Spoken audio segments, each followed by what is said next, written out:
So many suggestions. Was she operating as a yacht girl? How was she making her money? How was she traveling around the world? During the explosive segment, Bauer didn't hold back. He directly referenced Meghan's alleged yacht girl reputation. Yacht girl. She says this has been in her draft since 2018, which means that this is a... Tom Bauer dropped a bomb that's got Meghan Markle absolutely spiraling. He called her a 54-year-old granny, and trust me, that's the least shocking part. He's Britain's most ruthless biographer, and he doesn't mess around. He's coming out with claims that could wreck everything Meghan's built over the years. And here's what's wild. She can't shut him up like she normally does with her critics. It isn't some tabloid gossip you can ignore.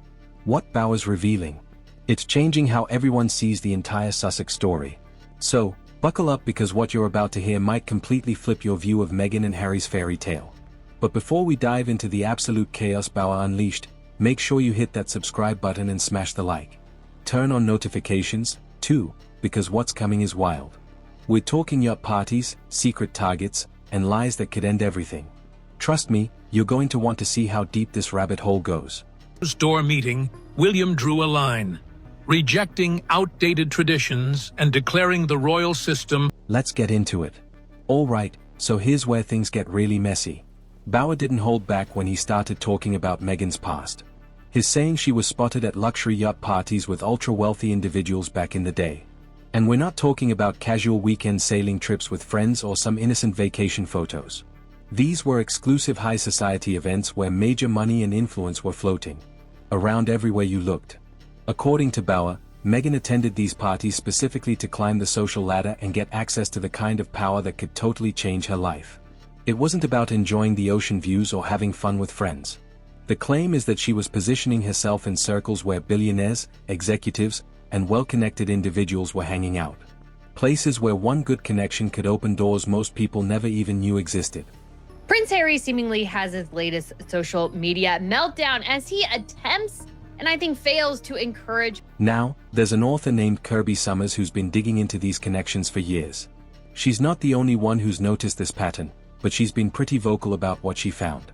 Summers has been piecing together timelines, looking at who Meghan knew and when she knew them, trying to map out how she went from being a relatively unknown actress to someone rubbing elbows with extremely powerful circles.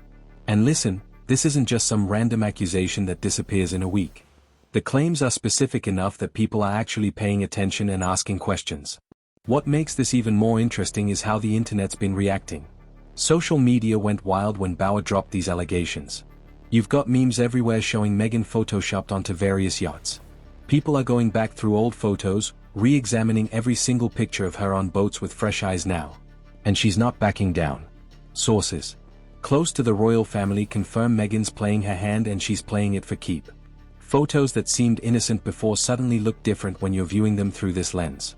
Hashtags started trending worldwide almost immediately, and the conversation just kept growing. But here's why this matters so much and why it's such a devastating blow to Meghan's image. She's built her whole brand on being this humanitarian, this go-getter who genuinely cares about social justice and making the world a better place. She wants you to see her as someone who's all about helping others, standing up for what's right, championing causes that matter. That's the version of herself she's been selling to the public for years now. The dignified duchess who walked away from royal life because of principles, who couldn't stand the injustice and had to speak her truth. But once folks see you as someone who used charm and connections to move ahead in elite circles, that whole carefully crafted image falls apart fast.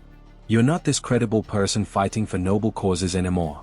And she's not backing down. Sources close to the royal family confirm Meghan's playing her hand, and she's playing it for keeps. You become someone who worked your way up using whatever worked, whoever you needed to know. Someone who calculated their moves and positioned themselves deliberately to gain access to wealth and power.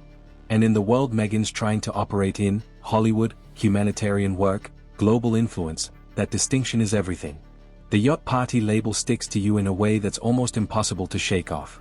It changes how people view everything you've done and everything you say. Every charitable initiative looks different. Every speech about justice and equality gets questioned.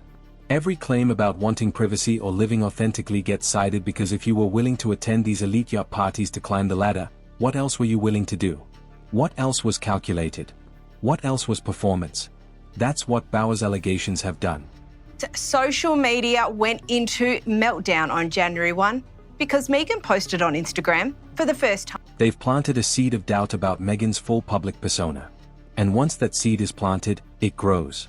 People start looking at her story differently, questioning the narrative she's been pushing, wondering what's real and what's been carefully staged for public consumption. Listen, this next part is where things get brutal for Harry. According to Bauer's research, Meghan's real target wasn't Harry at all. Her original plan was to land Prince William, the future King of England. Think about what that means for a second. She wasn't dreaming about the spare, the younger brother who'd always be in the shadow. She had her eyes set on the main prize, the heir to the throne.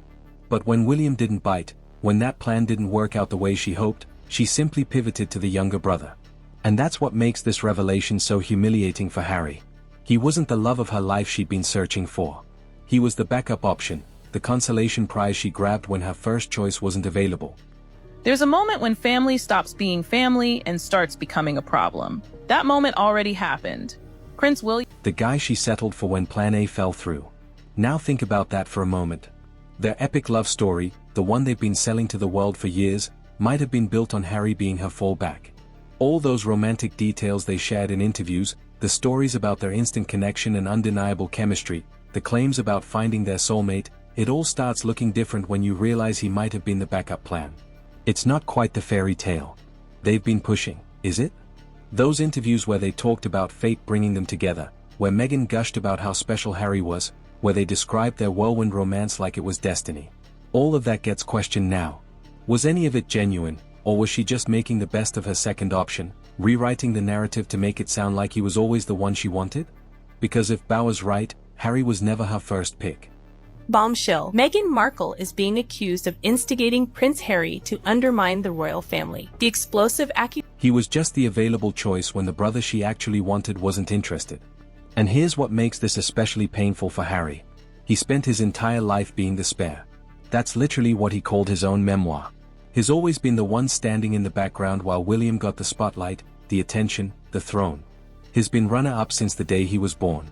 Defined by what he wasn't rather than what he was. The brother who'd never be king. The prince who'd always be overshadowed. So imagine finding out that even your own wife apparently saw you that way. That you weren't her dream. You were her backup. That she wanted William first and only turned to you when that didn't pan out.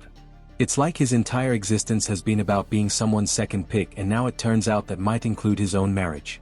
The one relationship where he thought he was finally first.